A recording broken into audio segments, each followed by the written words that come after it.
Ainda um dos mais importantes críticos e teóricos da arte mídia no Brasil e na América Latina. Aliás, essa relação que ele tinha com a América Latina e para trazer para a gente também, para fazer essa relação, esse contato entre brasileiros e outros artistas e pensadores da América Latina era uma coisa, era uma questão para ele que era muito, digamos, importante também. Conheci o Arlindo no final dos anos 80, quando fazia intercâmbio de fax, e também o computador, quando eu iniciava essas questões telemáticas, né?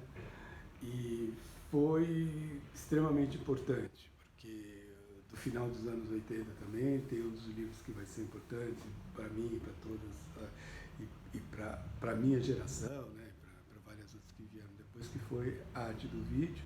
Um pouco mais lá para frente, alguns anos depois, em 93, 94, ele lança Máquina e Imaginário, que também é outro dos seus textos, que também foi de extremamente relevante, que é onde ele traz reflexões críticas extremamente apuradas desse recorte de contemporaneidade, né? De como que os artistas eles estão trabalhando, a hora que começam a surgir essas questões, essas máquinas e esses dispositivos que até então não estavam aí presentes.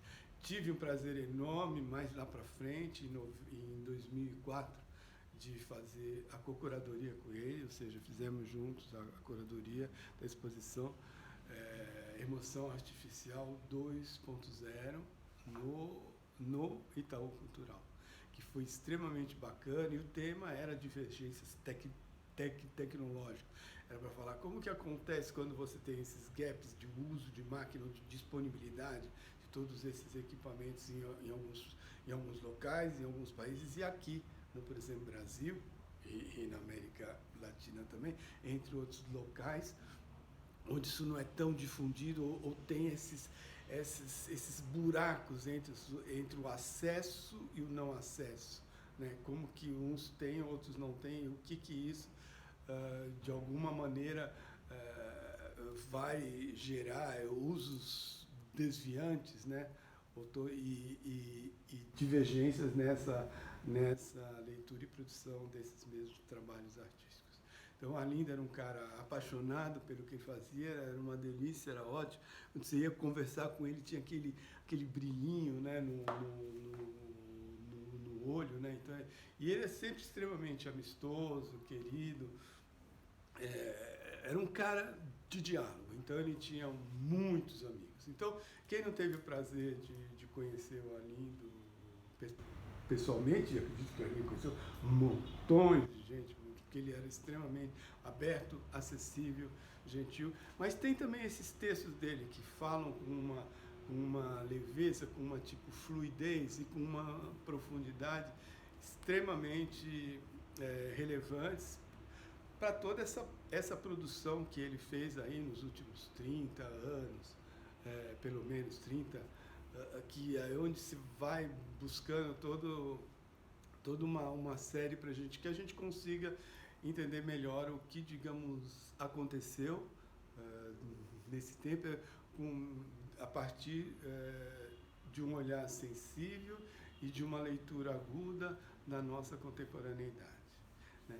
Então, o Arlindo vai fazer uma falta danada, já está fazendo aí, porque de vez em quando é uma delícia ir lá poder conversar com ele assim um pouco, talvez o último contato que a gente teve do ponto de vista de trabalho, de buscar uma coisa assim, foi para a exposição que eu fiz no México em 2018, do Circuito Alameda, em que ele colabora também com o texto e no que foi o catálogo, o livro dessa mostra.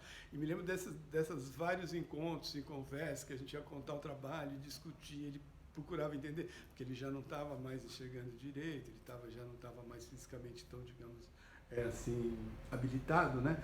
Então a gente voltava, mas era sempre um prazer, porque cada vez que a gente iniciava a conversa, era uma nova entrada, era uma nova leitura, mas e sempre aquele olhar, né? Aquele brilho, né? Aquela vontade de tipo, entender, aquela vontade de tipo, participar, aquela vontade de estar ali presente, e isso ele sempre teve, ele sempre fez. Então, para quem fica aí também, todos nós, né, que ficamos, ficam também os seus textos e a leitura do mundo, essa quantidade de assim, material que ele fez e que produziu nesses últimos 30 anos, nessa generosa leitura extremamente relevante e importante da contemporaneidade brasileira, dessas nossas 4 últimas décadas. Valeu, Anido. Um grande abraço, um grande beijo.